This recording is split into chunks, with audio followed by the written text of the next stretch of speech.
by Nandan Yadav.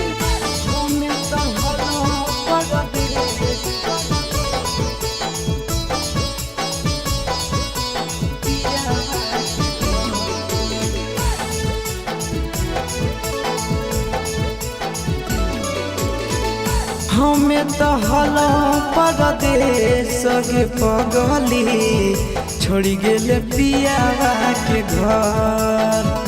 हमें तो हलो परदेश के पगली छोड़ी गेले पियावा के घर। तनी को न कहले हमर आवे के सवाल, तनी को न कहले हमर आवे के सवाल। हमें तो हलो परदेश के पगली छोड़ी गेले पियावा के घर। हमें तो हलो परदेश के पगली छोड़ी गेले पियावा के घर।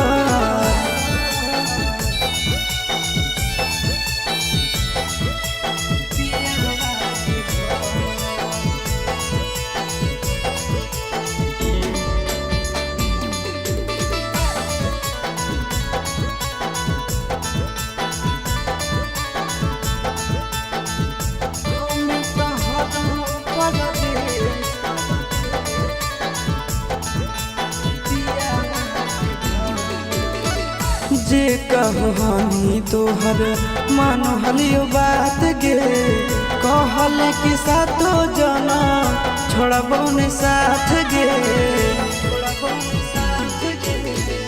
जे कहनी तोहर मान हलियो बात गे, कहल कि सातो जना छोड़बो ने साथ गे। कैसे नहीं अइलो तोरा याद गे हमार, कैसे नहीं अइलो तोरा याद गे हमार। हमें तो हलो परदेश के पगली छोड़ी गेले पियावा के घर। हमें तो हलो परदेश के पगली छोड़ी गेले पियावा के घर।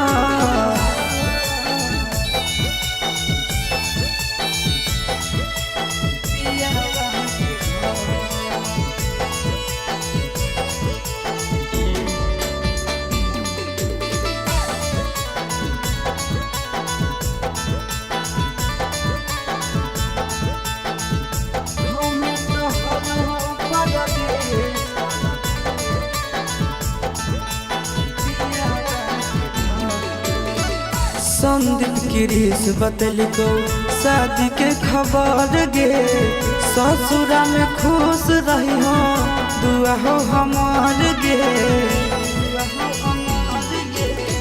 संदीप गिरीश बतलिको शादी के खबर गे, ससुरा में खुश रही हो दुआ हो हमार गे। तोरा बिना घुट घुट आशीष जइतो गे मोहन, तोरा बिना घुट घुट आशीष जइतो गे मोहन। हमें तो हलो परदेश के पगली छोड़ी गेले पियावा के घर। हमें तो हलो परदेश के पगली छोड़ी गेले पियावा के घर।